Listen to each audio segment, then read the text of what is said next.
Good morning बच्चों। आज हम लोग फिर से अपने उसी टॉपिक के साथ प्रेजेंट हुए हैं क्लास 12th बायोलॉजी में reproduction in plants. Reproduction in plants में हम लोगों ने पहले लेक्चर में जो है स्ट्रक्चर ऑफ फ्लावर और उसके डिफरेंट पार्ट्स और उन पार्ट्स का क्या प्रॉपर फंक्शन हो सकता है इसके बारे में पढ़ा था। फिर हमने कुछ सेक्शन उसका जो है male reproductive organ of flower का मींस एंथर के बारे में थोड़ा जानकारी ली थी, जिसमें हमने बताया था कि जो फ्लावर का जो मेल रिप्रोडक्टिव ऑर्गन होता है उसे हम लोग पता है आपको एंड्रूसियम के नाम से जानते हैं। तो ये ऑर्गन है। एंड्रूसियम की जो यूनिट होती है, यदि आपसे पूछा जाए कि what is the unit of male reproductive organ और एंड्रूसियम, तो उसका नाम है आपका स्टेमन। ठीक है, एंड्रूसियम की यूनिट को स्टेमन कहते हैं और स्टेमन को ही बायोलॉजी में माइक्रो स्पोरोफिल के नाम से जानते हैं। ठीक है, ये जो स्टेमन होता है आपको पता है, बताया था मैंने कि जो स्टेमन है, यदि आप इसका स्ट्रक्चर देखते हैं तो प्रत्येक स्टेमन के बेसिकली 2 पार्ट्स होते हैं। एक लॉन्ग सिलेंडर फिलामेंटस पार्ट होता है जिसे आप फिलामेंट कहते हैं। इसका जो डिस्टल एंड होता है वो सोलन होता है और यही सोलन एंड जो होता है फ्लावर के थैलेमस से जुड़ा हुआ होता है। अब जो इसका जो फ्री एंड होता है, जो फिलामेंट का फ्री एंड होता है, वो एक ग्लोबोज स्ट्रक्चर से जुड़ता है, उसका नाम होता है आपका एंथर। तो एक और फिलामेंट के एक और एंथर होता है और दूसरी ओर फिलामेंट के क्या होता है, थैलेमस वाला पार्ट जुड़ा हुआ होता है। तो एंथर और फिलामेंट इन दोनों से मिलकर के एक स्टेमन का फॉर्मेशन होता है और स्टेमन ही मेल रिप्रोडक्टिव ऑर्गन की क्या है, यूनिट है, इकाई है। ठीक है, अब हम और इसको आगे डिस्कस करें तो जिस समय एंथर और फिलामेंट आपस में जुड़ रहे होते हैं, उस कनेक्शन पर, उस जॉइंट पर एक और रचना पाई जाती है जिसे हमने बताया था आपको, उसे बोलते हैं हम कनेक्टिव। ठीक है, कनेक्टिव की एक खास बात यह है कि कनेक्टिव में वेस्कुलर टिश्यू प्रेजेंट होते हैं, यानी जाइलम फ्लोएम प्रेजेंट होते हैं। उसी के द्वारा, जाइलम फ्लोएम के द्वारा ही इसमें जो बाद में फूड और वाटर का ट्रांसपोर्ट होता है। तो ये बातें आपने पिछले लेक्चर में पढ़ी थी। इसी को हम आगे बढ़ाते हैं कि अब हम नेचर ऑफ एंथर की बात करते हैं। तो एंथर जो होता है, तो anthers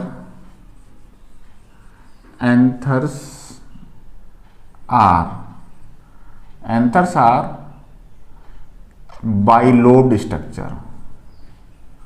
anthers are bilobed structure. ठीक है, तो इसका मतलब क्या हुआ, एंथर्स आर बाइलोब्ड स्ट्रक्चर। बाइलो का मतलब क्या हुआ, सब लोग आप जानते हैं, पढ़ रहे होंगे। बाइलोब का मतलब होता है कि टू एंथर लोब, यानी कि एक एंथर में 2 एंथर लोब प्रेजेंट होते हैं, इसलिए एंथर को हम बाइलोब स्ट्रक्चर बोलते हैं या बाइलोब रचना बोलते हैं। ठीक है, इसमें कोई दिक्कत तो नहीं। अब देखिए दूसरी प्रॉपर्टी इसी एंथर की, फर्स्ट प्रॉपर्टी हो जाती है, दूसरी बात करते हैं।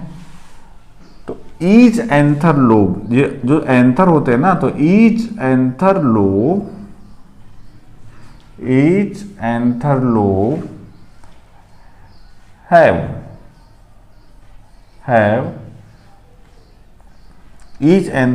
have 2 theca. थीका क्या होता है, एक क्रॉस वॉल होती है, लॉन्गिट्यूडनल वॉल, क्रॉस वॉल होती है। तो each anther lobe have 2 theca. तो इस कंडीशन को क्या कहते हैं, जब 2 थीका होता है, तो उस कंडीशन को क्या कहते हैं, आप लोगों ने पढ़ा होगा कि ऐसे एंथर लोब जिसमें 2 थीका होते हैं उनको हम बोलते हैं डाइथीकस एंथर। क्या बोलते हैं, डाइथीकस। एनसीईआरटी में क्लियर कट इसके बारे में लिखा हुआ है कि anthers are bilobe and dithecous in nature. Anthers are bilobe and dithecous in nature.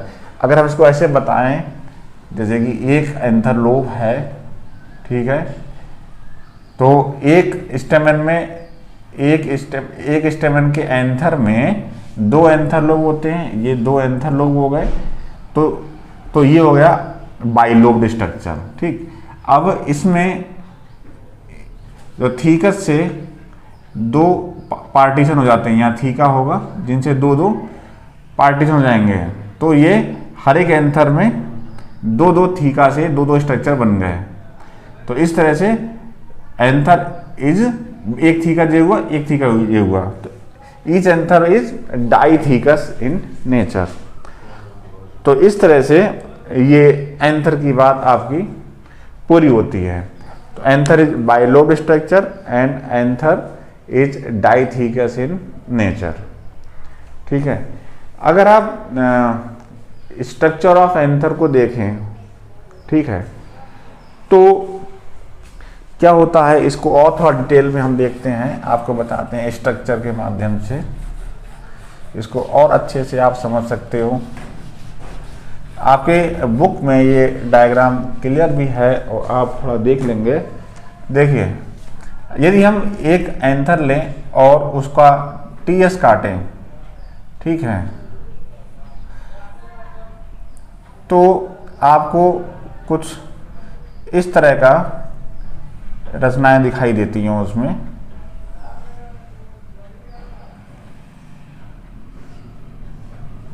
ठीक इस तरह से होता है, ये क्रॉस वॉल्स होते हैं।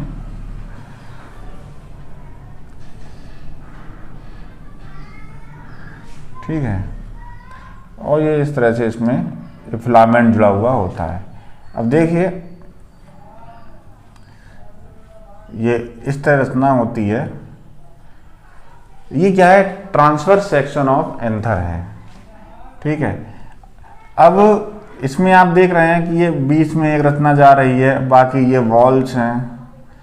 ठीक है, ये जो आपको लाइन दिखाई दे रही है इसको बोलते हैं हम लोग लाइन ऑफ डेहिसेंस। ये होती है लाइन ऑफ डेहिसेंस। और ये जो गोल गोल रचनाएं दिखाई हैं, इनको आप लोग को पता है, इनको बोलते हैं हम पॉलन सैक या पॉलन चैम्बर। और इन्हीं पॉलन चैम्बर में माइन्यूट राउंडेड स्ट्रक्चर भरे होते हैं। इनका नाम होता है आपका, क्या होता है, इन्हें कहते हैं पॉलन ग्रेन। तो ये कंप्लीट स्ट्रक्चर है जिसमें हमने जो एंथर होता है, एंथर ये इस तरह से एंथर होता है, ये नीचे इसके फिलामेंट होता है, इसका सोलन पार्ट इस तरह से होता है। इसको हमने इस तरह से टीएस काट के ये बनाया हुआ है। तो कुछ ये सारी रचनाएं इसमें हमको दिखाई देती हैं। तो देखिए, जो एंथर है वो क्या है, ये एक लोब ये है, एक लोब ये बाइलोब्ड स्ट्रक्चर है। ठीक है, और हर एक लोब में 2 क्या है, ये थीका से पार्टीशन वॉल से अलग है, इसलिए डाइथीकस इन नेचर होता है। तो इस डायग्राम की हेल्प से आप इस बात को समझ पा रहे होंगे। ठीक है, ये बना लिया है। ठीक, अब देखिए, जब हम एंथर को स्ट्रक्चर की स्टडी करते हैं तो आउटलाइन में एंथर जो है क्या होता है, यह एंथर सर्कुलर इन आउटलाइन दिखाई देता है। ठीक है, जिसमें ये कह सकते हो एक स्फेरॉइडल नेचर का होता है। और प्रत्येक एंथर में क्या होते हैं, 4 कॉर्नर्स होते हैं। प्रत्येक एंथर में 4 कॉर्नर्स होते हैं। तो ये जो कॉर्नर होते हैं, 4 जो कॉर्नर होते हैं, उन कॉर्नर में राउंडेड स्ट्रक्चर्स प्रेजेंट होते हैं। इन्हीं राउंडेड स्ट्रक्चर्स को हम लोग क्या बोलते हैं, माइक्रोस्पोरेंजिया। इन्हीं राउंडेड स्ट्रक्चर को हम लोग माइक्रोस्पोरेंजिया कहते हैं। तो देखिए, अब हम जो है स्ट्रक्चर ऑफ एंथर की बात कर रहे हैं। तो पहले उसकी हम रचना बनाएंगे, स्ट्रक्चर ऑफ एंथर। इसमें क्या होता है, इसकी रचना ध्यान से देखिएगा। ये कुछ इस तरह रचना होती है इसकी।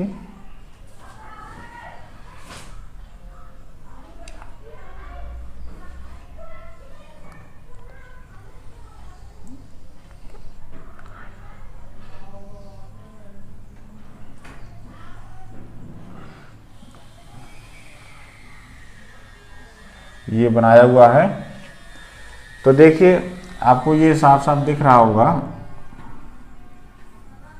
थोड़ा सा बस। तो ये दिख रहा है कि इसमें देखिए आप 4 कॉर्नर है, 1 2 3 4, ठीक। और ये जो 4 कॉर्नर होते हैं ये डिफरेंट डिफरेंट सेल से क्या होते हैं, कवर होते हैं। देखिए मैं बना रहा हूँ आपके लिए, ये इस तरह से। इसमें सेल फोर सबसे बाहर के लिए एक सेल लेयर होती है, आपको पता होगा कि इस सेल लेयर का क्या नाम होता है। इस तरह से सेल लेयर होती है और इसके बीच बीच में इस तरह से राउंडेड राउंडेड स्ट्रक्चर्स होते हैं, ये स्ट्रक्चर होते हैं, ये राउंडेड राउंडेड स्ट्रक्चर होते हैं, और बीच में एक और ये सेंट्रल स्ट्रक्चर होता है, ठीक है। अभी हम बताए थे इन सब के बारे में आप लोगों को, ठीक है, इन सब के बारे में अभी आपको बताए थे। तो देखिए ये जो आउटर स्ट्रक्चर होता है, ठीक है, ये जो 4 जो राउंडेड स्ट्रक्चर दिखाए पर इनको जान लीजिए, इनका नाम होता है माइक्रोस्पोरेंजियम। तो एक एंथर के अंदर कितने माइक्रोस्पोरेंजियम होते हैं, 4 माइक्रोस्पोरेंजियम। तो इसीलिए एंथर कैसा होता है, टेट्रा स्पोरेंजिएट, टेट्रा स्पोरेंजिएट होता है एक एंथर, टेट्रा स्पोरेंजिएट, क्योंकि इसमें 4, टेट्रा माने 4, स्पोरेंजिया माइक्रोस्पोरेंजिया, 4 माइक्रोस्पोरेंजिया होते हैं, इसलिए टेट्रा स्पोरेंजिएट होता है, ठीक है। और इसमें ये बीच में आप देख रहे हैं, ये जो रचना है जो आपने देखी, इसका नाम होता है, आपको पता है, इसे कहते हैं कंडक्टिंग स्ट्रैंड, कंडक्टिंग स्ट्रैंड बोलते हैं। ये बीच वाला सेंट्रल पोर्शन होता है, इसे कंडक्टिंग स्ट्रैंड बोलते हैं।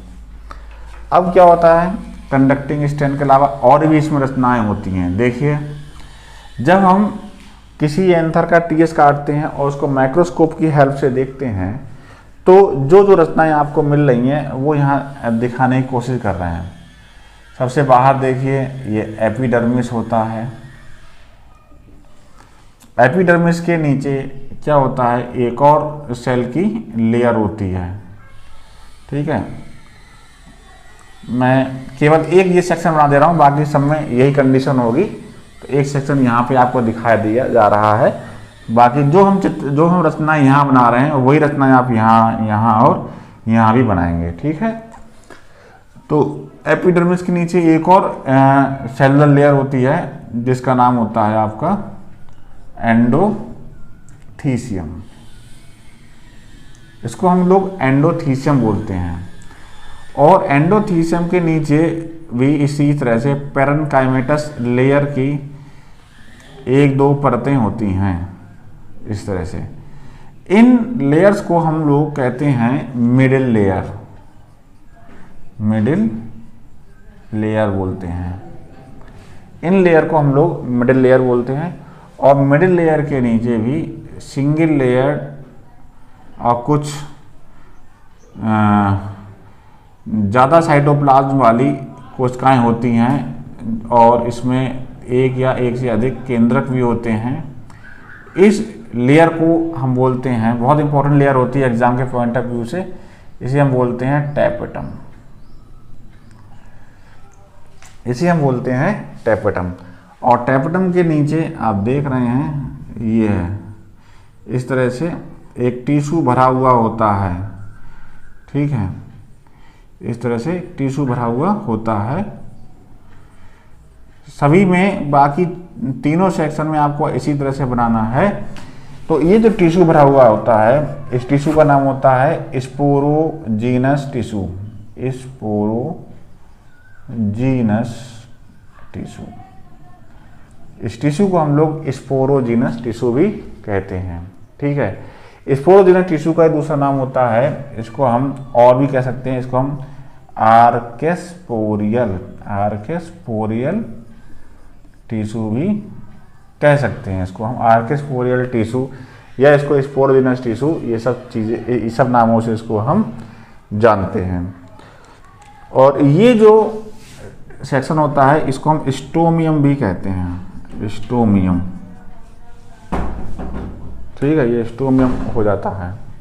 तो इस तरह से इतनी रचनाएं जो हैं, आप एक एंथर के टीएस को जो काटते हैं तो ये रचनाएं देखने को मिलती हैं।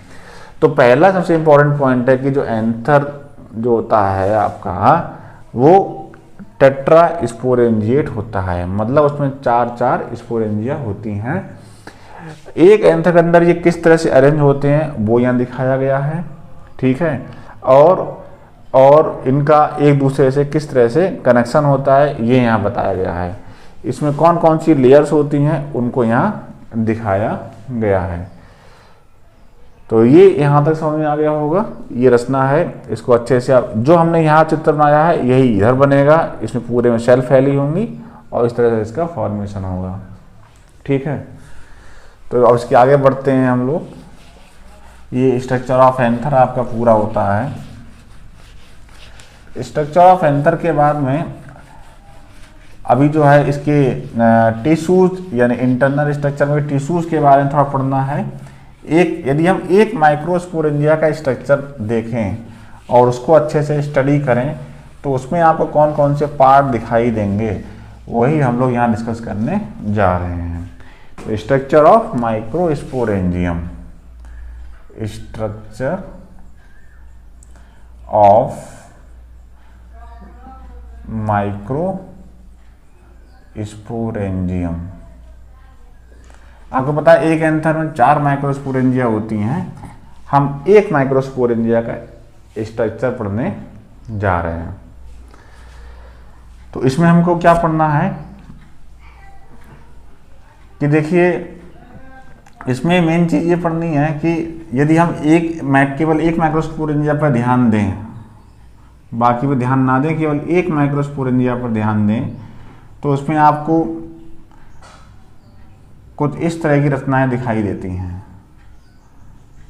ठीक है, सबसे बाहर बताया था मैंने, इन लेयर्स को कहते हैं एपिडर्मिस। ठीक, एपिडर्मिस आउटर लेयर होती है। तो हम लोग पहले एपिडर्मिस के बारे में लिखेंगे कि एपिडर्मिस क्या है। ठीक है, एपिडर्मिस तो लिखें, it is outer most layer,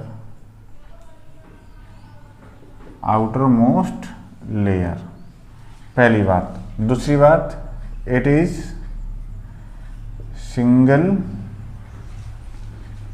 single celled thick layer, single celled thick layer. It is not archesporial in origin,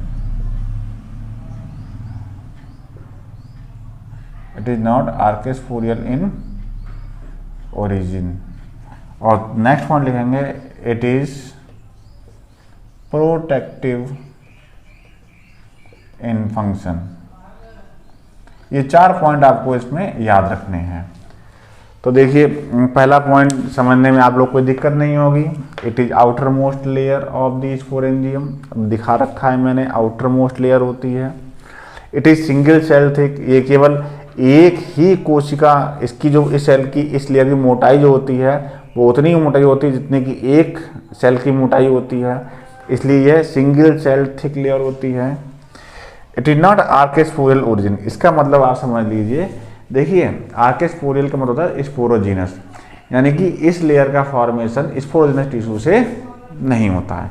इसलिए इसको कहा गया it is not archesporial in origin. It is protective in nature, जो कि सबसे बाहर है, थिक है, तो ये अंदर जो भी टिश्यू होगा उसके प्रोटेक्शन का काम करती है। तो ये एपिडर्मिस के बारे में हो गया। अब इसके बाद दूसरी लेयर की बात करते हैं। आप लोग को पता है क्या दूसरी लेयर का क्या नाम होता है? तो दूसरी लेयर को कहते हैं हम लोग एंडोथीसियम। ठीक है, तो देखिए ये एंडोथीसियम लेयर हो रही है, ये एंडोथीसियम लेयर हो रही है। थोड़ी सी ये भी थोड़ी थिक लेयर होती है। अब इसके बारे में कुछ विशेष बातें आपको पढ़नी होती हैं। ये देखिए मैं बना रहा हूँ एंडोथीसियम। अब वहाँ तो वो कंपाउंड स्ट्रक्चर था एंथर का, इसलिए वहाँ सारी रचनाएं नहीं बनाई गई थी। यहाँ सारी रचनाएं आपको क्लियरली दिखाई जाएंगी। तो दूसरी लेयर हो गई, इसका नाम होता है आपका एंडोथीसियम। ठीक है, इसको हम बोल रहे हैं एंडोथीसियम। सेकंड लेयर हो गई, इसे एंडोथीसियम, इसके बारे में पढ़ेंगे अब हम लोग। एंडोथीसियम लिखते जाइएगा भैया आप लोग। एंडोथीसियम क्या है? It is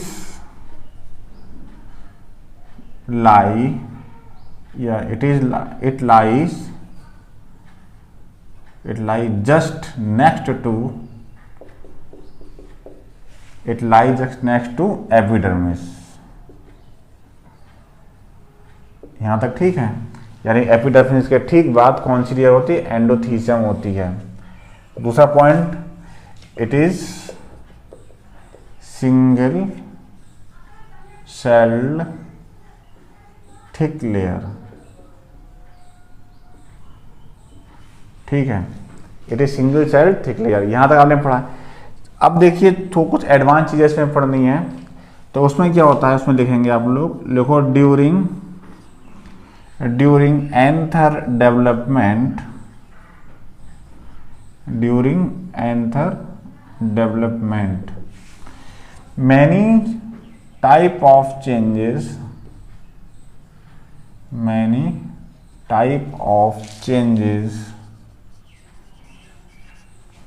many type of changes are seen in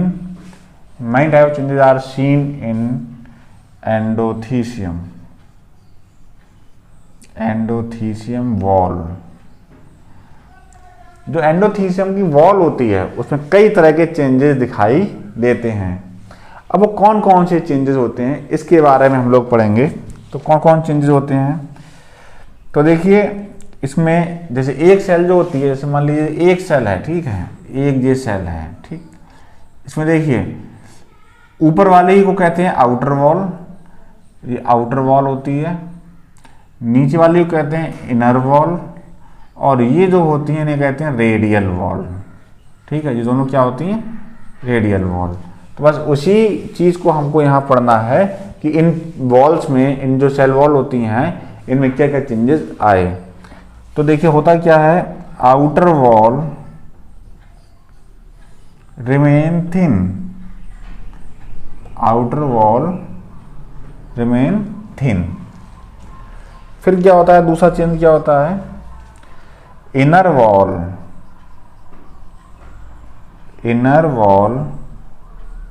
become, inner wall and radial wall दोनों लिखेंगे, inner wall and radial wall, inner wall and radial wall become thick. अब बात आती है थिक क्यों होती हैं। तो inner wall and radial wall become thick due to deposition या accumulation, due to deposition of, यह ध्यान रखिएगा, अल्फा सेल्यूलोज फाइबर।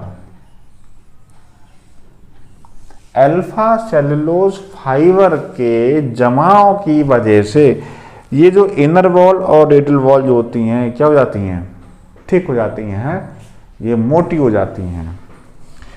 तो ये चीज़ है। एक और सब्सटेंस होता है जो केवल रेडियल वॉल पर उसका जमा होता है, ये मिटाते हैं।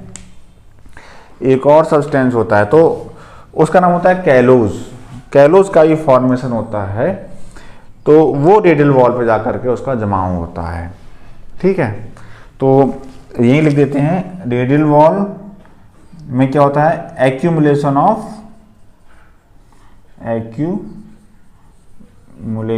Of callose.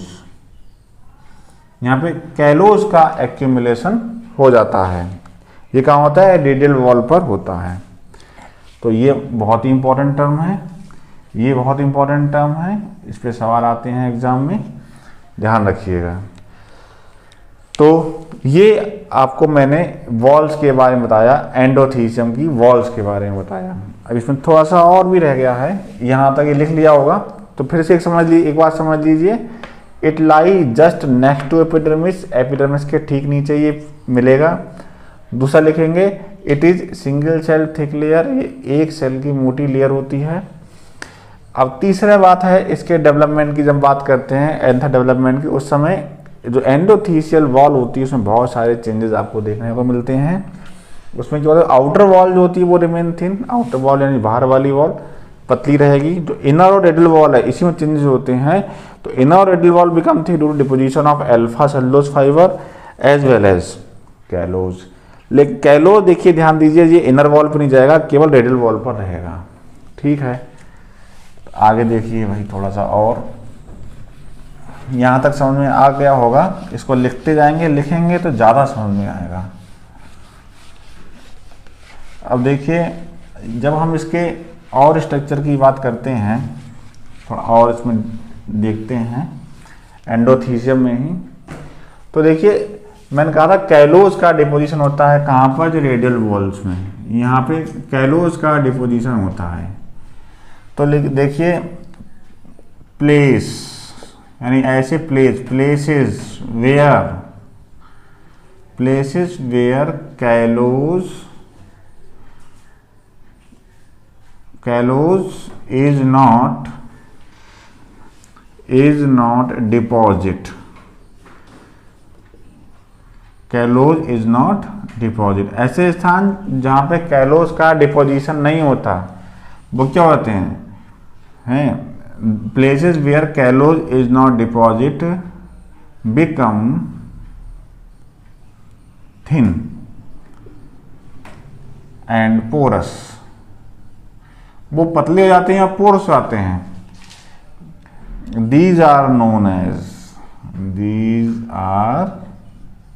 these places are known as, पता है आपको, इनको बोलते हैं स्टोमियम।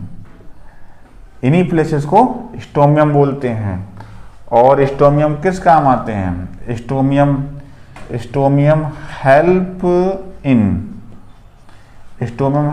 इन डेहिसेंस यानी फूटना, dehiscence of, stomium help in dehiscence of anther, stomium help in dehiscence of anther. इस तरह से ये एंथर के डेहिसेंस में हेल्प करते हैं, कौन, स्टोमियम।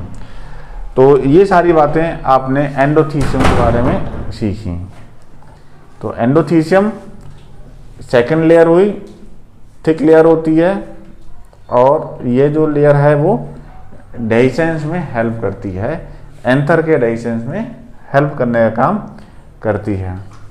तो ये सारी बातें आपने, 2 लेयर आज आपने इसमें पढ़ी हैं, और इसके ज़्यादा वीडियो बड़ा हो जाएगा, इसलिए इसका जो नेक्स्ट सेक्शन है वो आपको नेक्स्ट वीडियो में मिलेगा। ठीक है, थैंक यू।